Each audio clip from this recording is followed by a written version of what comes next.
शिव कथा सुनने से जो है वो आदमी पाप मुक्त हो जाता है। भगवान शिव जो है जल्दी प्रसन्न होने वाले देव है। भगवान शिव को अपने घर के नज़दीक अगर आग का पौधा है तो उसके पत्ते ला करके भी अगर चढ़ा देते हैं तो भी भगवान शिव प्रसन्न हो जाते हैं। भोलेनाथ एक ऐसे देव है कि इनकी पूजा किसी भी समय की जा सकती है। नशा नहीं करना चाहिए। जैसे ज़्यादातर भक्त जो है वो भांग पी लेते हैं, गांजा पी लेते हैं, तो ये पी करके कहते हैं कि हम शिव भक्त हैं, तो ऐसे नहीं होता है।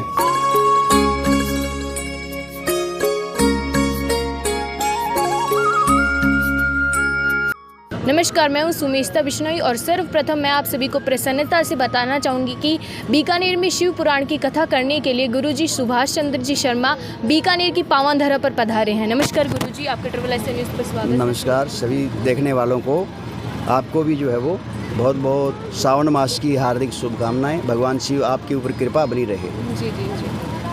तो गुरुजी, सबसे पहला तो सवाल शिव पुराण के बारे में रहेगा कि शिव पुराण की कथा करने से किस प्रकार के फल प्राप्त होते हैं, किस प्रकार से इसको डेली पढ़ना चाहिए, करना चाहिए। हाँ, आपने बहुत ही अच्छा सुंदर प्रश्न किया है।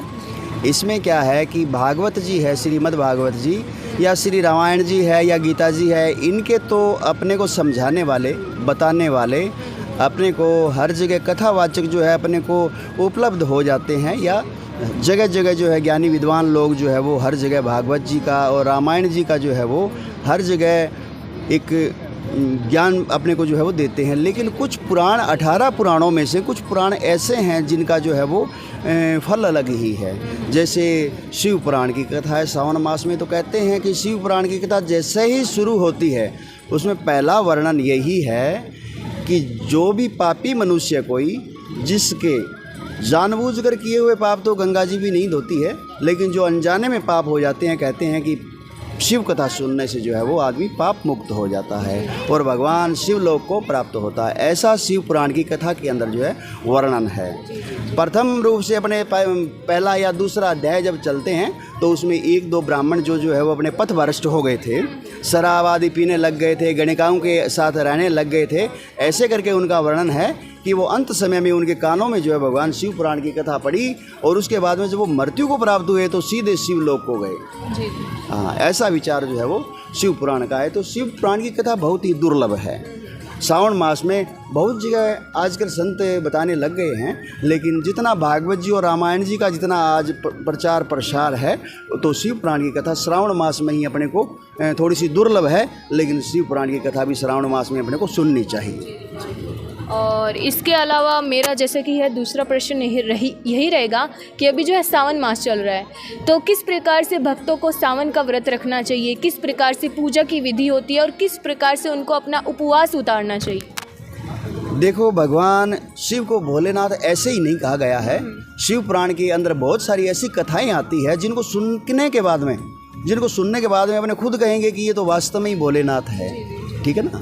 तो हालांकि सारी सृष्टि के कर्ता धर्ता है। ब्रह्मा विष्णु जब एक दूसरे को मारने के लिए उद्यत थे तो उस समय जो है वो भगवान शिव ही बीच में आकर के उनका जो है युद्ध रुकवाया है। तो भगवान शिव जो है जल्दी प्रसन्न होने वाले देव है। भगवान शिव को अपने घर के नज़दीक अगर आग का पौधा है तो उसके पत्ते ला करके भी अगर चढ़ा देते हैं तो भी भगवान शिव प्रसन्न हो जाते हैं।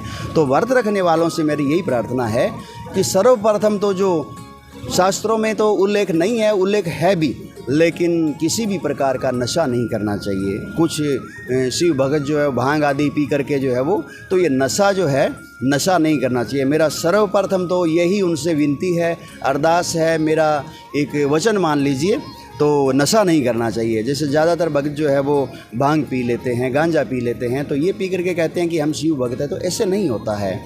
तो मेरा दूसरी बात ये है कि भगवान शिव भोलेनाथ है, जल्दी प्रसन्न होने वाले देव है। तो जो भी ऋतु फल हो, जो बाज़ार में उपलब्ध हो जाए, वो ही फल अपने भगवान शिव को अर्पित कर सकते हैं। घर के अंदर अगर दूध है तो भी अपने अर्पित कर सकते हैं, उससे भी प्रसन्न है। अगर अपने बेलपत्र है तो उसको अर्पित कर सकते हैं। अगर बेलपत्र घर में नहीं है और अपने शिवलिंग के किसी नज़दीक गए हैं मंदिर में, वहाँ पर चढ़े हुए बेलपत्र को भी पुनः धो करके चढ़ाया जा सकता है। ऐसा प्रसाद जो है लेने वाले भोलेनाथ है। बाकी किसी भी देवताओं को चढ़ाया हुआ कोई भी चीज़ है वो दोबारा बार बार नहीं चढ़ता है, लेकिन भोलेनाथ एक ऐसे देव है कि इनका देखो चढ़ाया हुआ बेलपत्र जो है बार बार धो करके वही बेलपत्र चढ़ाया जा सकता है। तो ये भोलेनाथ है। और व्रत करने वालों से यही है कि नशे बगैर, बिना नशे के, भांग आदि का नशा नहीं करना चाहिए। और एक समय जो है वो व्रत रख सकते हैं, एक समय भोजन कर सकते हैं। अगर चाहे तो वो दूसरे दिन भी भोजन कर सकते हैं, लेकिन एक समय भोजन कर लेना चाहिए, क्योंकि ज़्यादातर शरीर को कष्ट दे करके और इस प्रकार से अगर तकलीफ पा करके अगर व्रत करते हैं तो वो व्रत सफल नहीं होता है। इसलिए एक समय का भोजन जो है बेल को, नंदी को, अपना जो एक समय का भोजन है सुबह वाला, वो बेल को, नंदी को उसको दे देना चाहिए, या किसी गरीब ब्राह्मण को दे देना चाहिए, या किसी दुर्बल गाय को दे देना चाहिए एक समय का भोजन, और दूसरे समय का भोजन अपने खुद को कर लेना चाहिए। तो इस प्रकार से जो है भगवान का व्रत कर सकते हैं।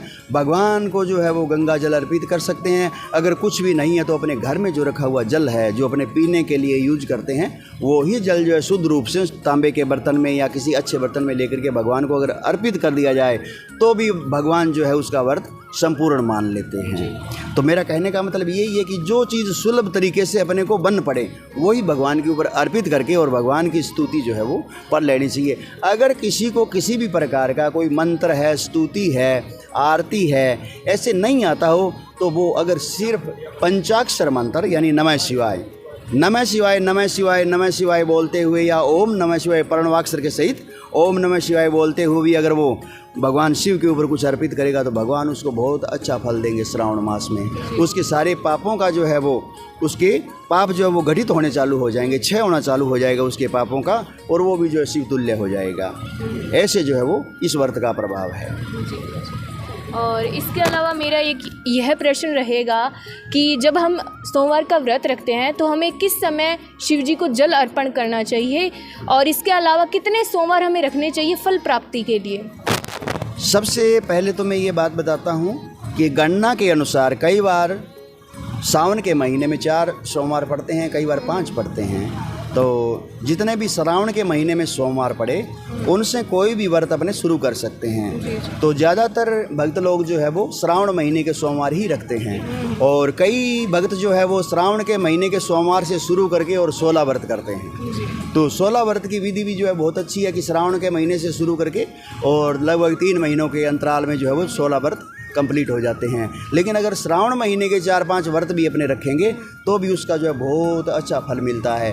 दूसरी बात ये है समय की, तो बाकी देवी देवताओं का एक समय निर्धारित है कि जैसे हनुमान जी महाराज का 4 बजे से लेकर के 9 बजे तक पूजन करना थोड़ा सा वर्जित माना जाता है, कि हनुमान जी महाराज चिरंजीवी है, अभी भी दुनिया में है, और वो भी भगवान जो है राम जी की भक्ति करते हैं, तो उनकी भक्ति में विघ्न आता है। इसलिए 4 बजे से 9 बजे तक जो है हनुमान जी महाराज की आरती है, पूजा अर्चना है, ये अपने को नहीं करना चाहिए। इससे आगे पीछे अपने को कर लेना चाहिए। लेकिन भोलेनाथ एक ऐसे देव है कि इनकी पूजा किसी भी समय की जा सकती है, किसी भी समय इनको जल अर्पित किया जा सकता है।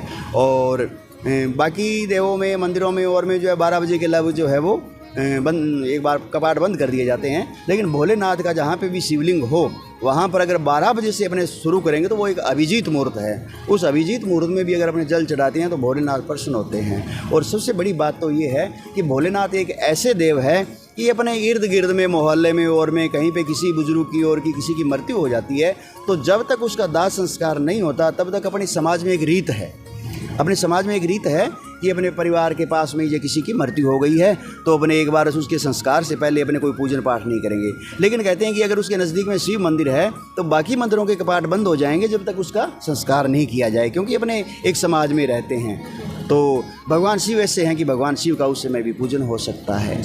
भगवान शिव का पूजन किसी भी सूतक सुए के अंदर भी भगवान शिव का पूजन मान्य है। हाँ, शाम के बाद में जो है जल चढ़ाना वर्जित माना गया है। लेकिन महाशिवरात्रि आदि जैसे पर्व होते हैं तो उनमें इस चीज़ की जो है पाबंदी नहीं है कि रात्रि के समय जल नहीं चढ़ाएं।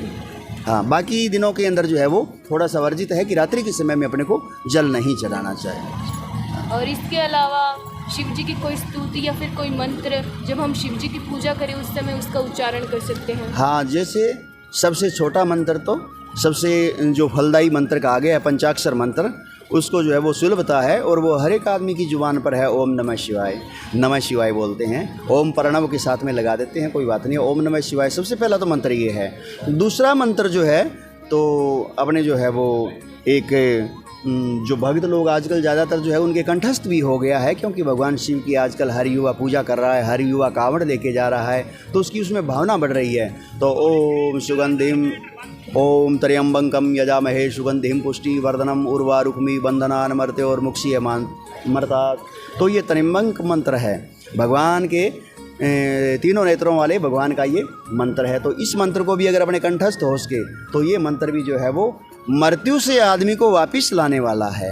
अगर कोई आदमी मरणासन पड़ा है, जैसे यंग है, युवा है, जवान है, और उसको कोई ऐसा रोग लग गया है कि जिस रोग की वजह से जो है वो दुख पा रहा है, तो भगवान का ये मंत्र अगर संकल्प करके उसके निमित्त अपने करते हैं, श्रावण के सोमवार के या अन्य दिनों के अंदर भी करते हैं, तो वो रोग मुक्त हो जाता है।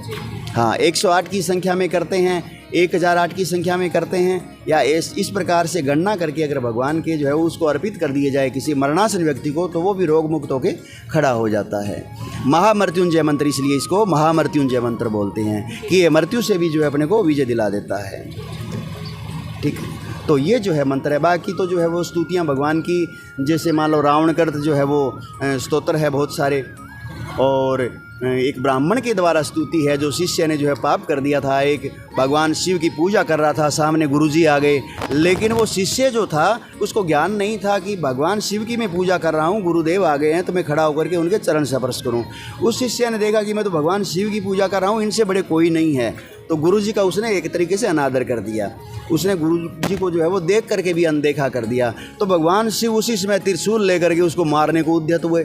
तो वो शिष्य घबरा गया। इतने में जो उसके गुरुदेव थे, ब्राह्मण देवता, वो आए और उन्होंने क्षमा मांगी कि ये मेरा शिष्य है, लेकिन इसको ये पता नहीं था कि भगवान शिव की पूजा करते हुए जो है वो गुरु का जो है इसने अनादर कर दिया, लेकिन भगवान में क्षमा। तो उस ब्राह्मण द्वारा स्तुति जो है रामायण जी में भी आती है, नमामि स्मिशानम निर्वाण रूपम विभुम व्यापकम ब्रह्म वेद स्वरूपम।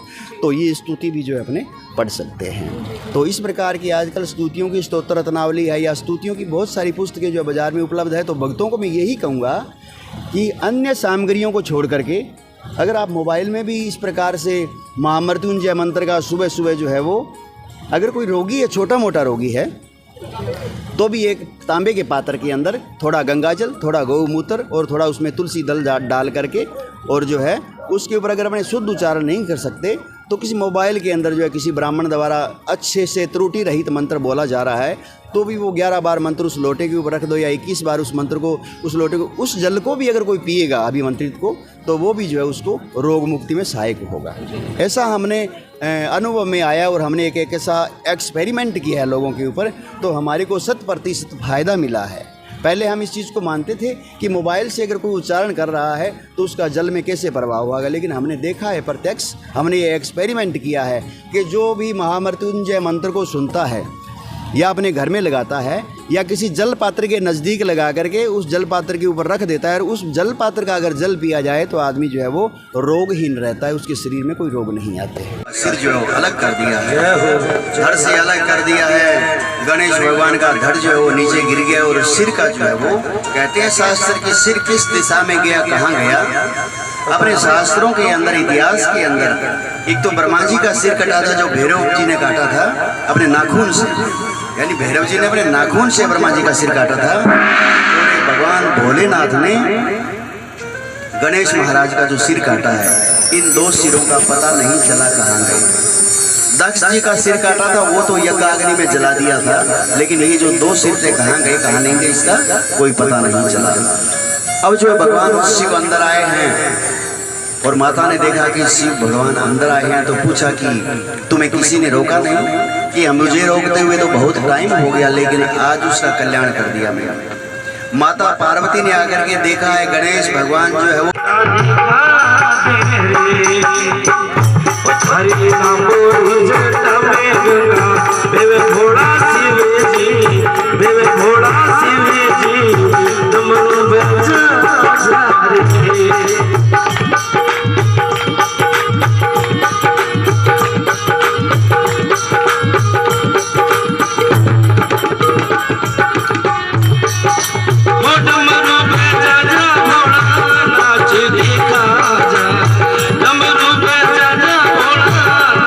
देखा